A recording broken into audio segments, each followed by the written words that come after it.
Assalamualaikum warahmatullahi wabarakatuh. Waalaikumsalam warahmatullahi wabarakatuh. Halo teman-teman, bagaimana kabarnya? Masih kuat kan puasanya? Semoga kita semua dalam lindungan Allah Subhanahu wa Ta'ala. Amin. Baik teman-teman, di sini bersama Zahira selaku tuan rumah podcast Tarhib Ramadan akan menemani kalian selama kurang lebih 15 menit ke depan. Bersama Ustazah Diana, kita bersama-sama akan belajar tentang Isra Mi'raj. Assalamualaikum Ustazah. Waalaikumsalam. Bagaimana kabarnya Ustazah? Alhamdulillah baik. Pasti kalian sudah tidak sabar kan tentang apa yang akan kita bahas bersama. Jadi ikuti terus ya. Kepada Ustazah Diana kami persilahkan. Terima kasih waktunya Mbak Zahira. Assalamualaikum warahmatullahi wabarakatuh. Waalaikumsalam warahmatullahi wabarakatuh. Bismillahirrahmanirrahim. Rabbi shrah li sadri wa yassir li amri wahlul 'uqdatam min lisani yafqahu qawli, amma ba'd. Penonton setia Mischi Official rahimakumullah. Pada kesempatan kali ini Ustazah akan bercerita tentang peristiwa terjadinya Isra dan Mi'raj. Banyak ulama yang beranggapan bahwasannya asal mula Isra dan Mi'raj ini adalah sebagai hiburan untuk Nabi Muhammad SAW, karena ketika itu pada waktu periode Mekah di mana Nabi Muhammad mengalami dua kesusahan secara bersamaan. Yang pertama, pada periode Mekah inilah Nabi Muhammad menjadi benar-benar minoritas karena sangat sedikit sekali umatnya mau mengikuti apa yang disampaikan oleh Nabi Muhammad. Dan kesedihan yang kedua, di mana orang yang selalu mensupport Nabi Muhammad secara mental, secara moral, secara material, yaitu pamannya yang bernama siapa? Abu Thalib, dan juga istrinya yang bernama Sayyidah Khadijah wafat ketika itu pula. Jadi kesedihan Nabi Muhammad sangat mendalam waktu itu, sehingga Allah menghiburnya dengan diadakannya perjalanan Isra dan Mi'raj. Nah, pada tahun itu bisa dikenal sebagai Amul Husni, yaitu tahun-tahun kesedihan atau tahun-tahun kesusahan, di mana Nabi Muhammad sangat-sangat diuji mentalnya, diuji emosionalnya. Nah, pada malam itu Nabi Muhammad dari Baitul Maqdis naik ke langit bersama Jibril, menaiki sebuah hewan yang kita kenal dengan sebutan apa? Buraq. Nah, pada langit pertama beliau bertemu dengan Nabi Adam. Ketika bertemu dengan Nabi Adam, Nabi Muhammad uluk salam, lalu Nabi Adam juga menjawabnya, dan Nabi Adam pun membenarkan kenabian Nabi Muhammad SAW. Nah, pada waktu bertemu dengan Nabi Adam, ternyata di situ Nabi Adam mempunyai dua golongan di sebelahnya. Di golongan kanan ada golongan umat-umat yang ahli surga, dan di golongan kiri ada umat-umat yang ahli neraka. Nah, pada konsep ini kita diajarkan bahwasanya ternyata Nabi Adam itu juga dipaksa untuk menerima kalau semua umat yang masuk neraka, yang ahli neraka itu juga umatnya, yang menjadi ahli neraka juga umatnya. Nah, dari sini Allah mengajarkan kita untuk mengimani qada dan qadar Allah, bahwasanya segala sesuatu yang terjadi pada diri kita, baik maupun buruknya, itu pasti ada rahasia Allah yang baik di balik semua itu. Nah, kalau Gus Baha ngendikan bahwasanya kenapa Nabi Adam ditakdirkan kaum yang ahli surga dan ada kaum yang ahli neraka, agar Nabi Adam tidak sombong merasa semua kaumnya, semua umatnya itu menjadi ahli surga. Itu kalau ngendikan Gus Baha seperti itu. Nah, selanjutnya di langit yang kedua Nabi Muhammad SAW bertemu dengan Nabi Yahya dan Nabi Isa. Di langit yang ketiga bertemu dengan Nabi Yusuf. Di langit yang keempat bertemu dengan Nabi Idris, dan di langit yang kelima bertemu dengan Nabi Harun. Ketika bertemu dengan keempat Nabi ini di langit-langit di sab-sab yang tertentu, semua sama. Nabi Muhammad uluk salam dan mereka menjawabnya, dan para nabi juga menyambut dengan sukacita kedatangan Nabi Muhammad SAW. Nah, ini pada di sab yang keenam, di sanalah Nabi Muhammad SAW bertemu dengan Nabi Musa alaihissalam. Ini nabinya Bani Israel. Bani Israel itu biasa kita kenal orang yang suka bertanya atau suka komplain, misalkan seperti itu. Nah, ternyata ketika bertemu Nabi Muhammad bertemu Nabi Musa itu menangis, langsung menangis. Nabi Muhammad bingung, loh kenapa? Ditanya, wahai Nabi Musa, kenapa engkau menangis ketika bertemu saya? Wah, waktu itu Nabi Musa menjawab, wahai Nabi Muhammad, aku menangis karena aku bertemu dengan pemuda yang juniorku, jadi di bawah saya, setelah saya menjadi utusan Allah, dan umatnya ternyata lebih banyak dari saya. Nah, Nabi Musa iri dengan Nabi Muhammad, maka dia sedih, kenapa kok saya kalah sama Nabi Muhammad. Di langit selanjutnya Nabi Muhammad bertemu dengan Nabi Ibrahim. Nabi Ibrahim pun sama menjawab salam dan meyakini kerasulan Nabi Muhammad SAW. Nah, setelah sampai ke Sidratul Muntaha, Nabi Muhammad SAW bertemu langsung dengan Allah. Nah, di sanalah perintah Allah untuk sholat 50 waktu itu datang. Ketika Nabi Muhammad diperintah oleh Allah untuk sholat 50 waktu, Nabi Muhammad langsung mengiyakan begitu saja. Terus beliau turun lagi, bertemu Nabi Ibrahim, tidak ada masalah. Nah, ketika bertemu Nabi Musa, seperti yang saya sampaikan tadi, Nabi Musa itu tipikalnya suka bertanya, suka komplain ya, suka protes ya, kalau kasarnya seperti itu. Lalu ketika bertemu Nabi Musa ditanya, wahai Nabi Muhammad, apa yang kau dapatkan ketika bertemu Allah? Nabi Muhammad jawab gini, saya mendapatkan perintah dari Allah untuk sholat 50 waktu. Nabi Musa langsung bilang, wah Muhammad, umatmu tidak akan sanggup melaksanakan itu. Umatku saja yang gagah perkasa, badannya besar, tidak sanggup melaksanakan sholat sebanyak itu. Lalu bagaimana Nabi Musa, apa yang harus saya lakukan? Kembalilah bertemu Allah, minta keringanan kepada Allah. Akhirnya Nabi Muhammad kembali lagi bertemu Allah, meminta keringanan, dipotonglah 5, hanya jadi 45. Kembali lagi bertemu Nabi Musa, jadi berapa Muhammad? Jadi 45, minta keringanan lagi, masih belum kuat umatmu untuk menjalankan itu semua. Sampai 9 kali, hingga akhirnya menjadi 5 waktu yang kita lakukan sehari-hari. Nah, pada konteks ini kita belajar bahwasanya kita tidak perlu malu untuk memohon dan meminta berulang kali kepada Allah. Nabi Muhammad saja meminta diskon sebanyak itu berulang-ulang, karena sebenarnya Allah lebih suka dengan orang-orang yang mau meminta kepada Allah. Jadi kalau kita punya keinginan apapun itu, kita tidak boleh malu, kok aku minta terus ya. Kalau kita misalkan punya keinginan A, kalau sudah dikabulkan sama Allah, kita boleh minta B. Kalau sudah dikabulkan sama Allah, kita boleh minta C. Asalkan kita tetap mau menjalankan perintah Allah dan mau menjauhi larangan Allah. Ketika itu sudah turun dari Sidratul Muntaha, malaikat Jibril itu berbincang dengan Nabi Muhammad. Nabi Muhammad bertanya, wahai Jibril, bagaimana menurut kamu? Bagaimana pendapat kamu tentang sikapnya Nabi Musa tadi, yang suka komplain, suka protes, suka bernego? Ini bagaimana? Enggak apa-apa, kata Jibril. Tidak apa-apa, Allah suka seperti itu. Nah, ini digunakan untuk hukum Islam, bahwasanya di dalam Islam juga dibutuhkan orang yang seperti Nabi Ibrahim, yang halus, yang lembut, yang selalu mengiyakan segala sesuatu perintah Allah. Tapi Islam juga membutuhkan orang yang seperti Nabi Musa, di mana dia selalu komplain, selalu protes ketika dia menemukan hal-hal yang janggal.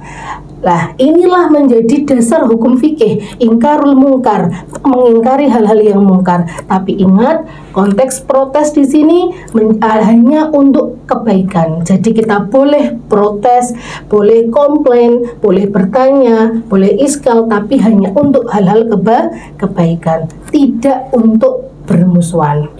Oke, selanjutnya Nabi Muhammad itu setelah bertemu dengan Nabi Ibrahim dan nabi-nabi yang lainnya, beliau itu bercerita, ternyata ketika bertemu beberapa nabi, yang paling dia senangi, yang paling beliau bahagia sekali itu ketika emosionalnya itu keluar ketika beliau bertemu dengan Nabi Ibrahim.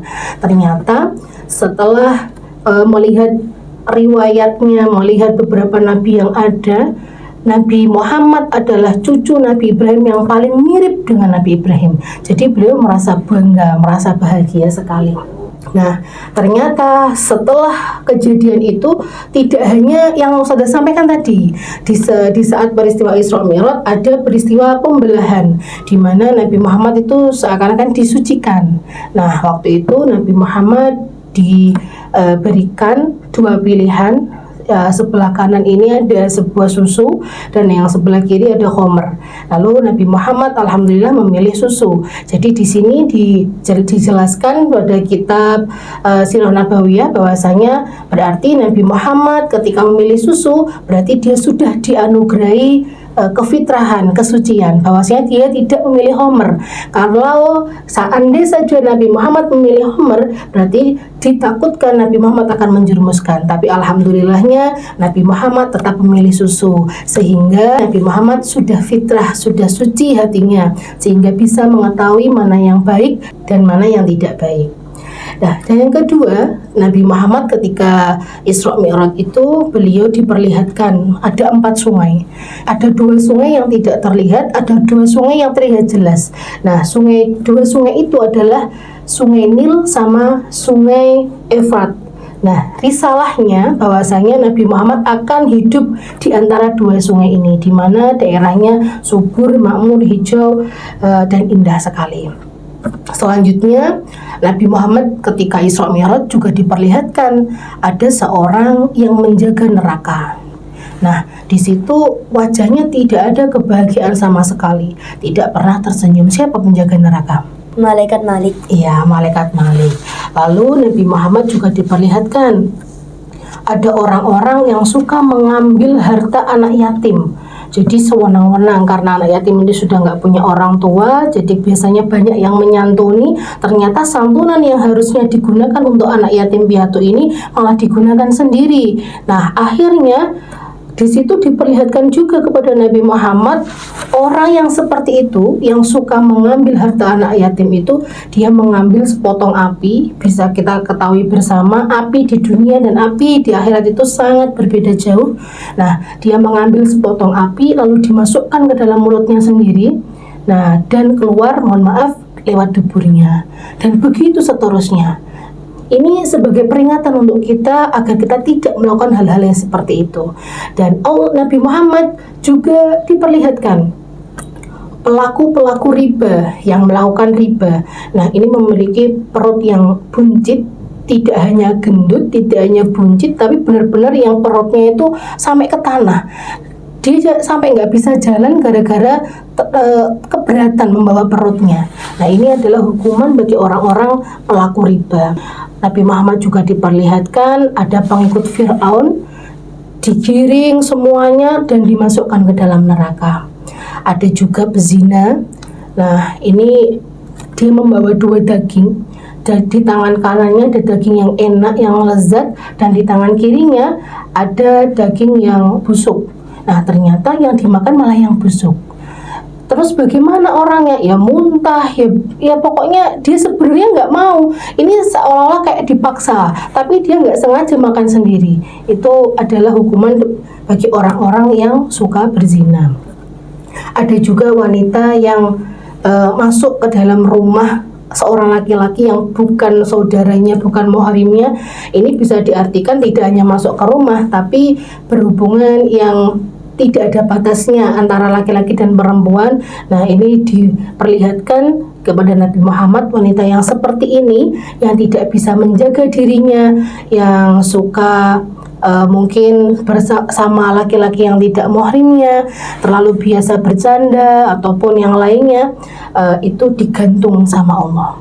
Nah, ini sangat menakutkan sekali. Semoga apa yang diceritakan oleh Nabi Muhammad ini menjadi pelajaran buat kita semua. Semoga kita tidak melakukan hal itu. Keesokan harinya, Mbak Zahira, keesokan harinya ketika Nabi Muhammad sudah kembali, Nabi Muhammad mengumpulkan seluruh umatnya lalu menceritakan segala sesuatu yang dialaminya tadi malam. Nah, di sini ternyata yang awalnya ragu-ragu mau percaya, hampir percaya sama yang disampaikan Nabi Muhammad sebelumnya, kenabiannya Nabi Muhammad, sekarang malah jadi nggak percaya. Seakan-akan Nabi Muhammad ini kayak halu, kalau sekarang kita menyebutnya halu. Terus yang tidak percaya ya malah membenci Nabi Muhammad. Abu Jahal berkata kepada Nabi Muhammad, ada satu orang yang menjadi patokan. Kalau satu orang ini tidak percaya sama kamu, berarti selesai syiarmu, selesai dakwahmu di Makkah ini. Nabi Abu Jahal ini menjemput Abu Bakar, terus ditanya, silakan ceritakan kembali ke Abu Bakar. Nah, Nabi Muhammad ditantang sama Abu Jahal. Akhirnya diceritakan lagi semua yang terjadi malam itu. Ternyata Abu Bakar ketika itu langsung meyakini dan mengimani apa yang dikatakan Nabi Muhammad. Maka dari situlah Abu Bakar dijuluki sebagai As-Siddiq, orang yang selalu membenarkan apa yang dikatakan oleh Nabi Muhammad SAW. Mungkin dari sini Mbak Zahira ada pertanyaan. Gambaran buruk yang dinaiki Nabi saat Isra Mi'raj itu bagaimana, Us? Oke, yang Ustazah baca dari buku-buku, dari Sirah Nabawiyah, dan dari hadis-hadis yang lainnya, ternyata buruk itu kalau dari bahasa Arab itu dari kata barkun, artinya kilat. Kilat itu kan berarti cepat gitu ya. Nah, buruk itu digambarkan di sini putih, terus dia lebih besar dari himar, tapi lebih kecil dari kuda, jadi tengah-tengah. Nah, kalau melangkah sekali lompat, biasanya kalau kita melihat kuda-kuda lompat kan ya normalnya kuda kan segitu. Tapi kalau buruk ini beda lagi. Jadi ketika buruk ini melompat langsung sejauh mata memandang. Jadi langsung hilang gitu, langsung. Oh, jadi kamu misalkan pandangannya dari sini sampai ke lapangan, ya udah buruknya langsung sampai situ gitu. Jadi sejauh mata memandang, tidak seperti kuda-kuda yang ada di dunia ini seperti itu. Nah, ternyata ada sedikit cerita tentang buruk ini. Waktu itu malaikat Jibril kan membawa buruknya, mau dibawa menemui Nabi Muhammad SAW. Nah, ternyata buruknya ini agak berontak. Terus malaikat Jibril bilang, loh kamu kok nggak mau, kenapa? Ini loh yang akan menaikimu adalah orang yang paling mulia. Setelah malaikat Jibril berkata seperti itu, buruknya langsung merinding. Kalau orang sekarang bilangnya nervous, panas dingin gitu. Akhirnya buruknya mau. Terus menjadilah tunggangan Nabi Muhammad SAW menuju ke Isra Mi'raj tadi. Oke. Penonton setia Mischi Official rahimakumullah, meskipun secara lahir Nabi bertemu Allah di Sidratul Muntaha, tapi kita harus berpikir bahwasanya Allah itu mukhalafatul hawadisi. Tidak bisa diandaikan kalau Allah berada di suatu tempat dan melakukan sesuatu yang sama dengan makhluknya seperti Nabi Muhammad SAW. Karena inilah sebab sirinya mengapa surat Al-Isra itu diawali dengan kalimat Subhanalladzi. Artinya apa? Allah Maha Suci, Allah terbebas dari segala sesuatu yang kita alami di dunia ini sebagai makhluk. Karena Allah itu tidak membutuhkan tempat. Allah juga tidak membutuhkan arsy, karena adanya arsy itu karena Allah, bukan kok arsy itu ada untuk tempat Allah, tapi karena adanya Allah arsy itu ada. Ingat, Allah itu qiyamuhu binafsihi. Nah, dari sekian banyak rentetan kejadian Isra Mi'raj ini, ternyata alasan yang paling besar dari perjalanan ini adalah linuriyahu min ayatina.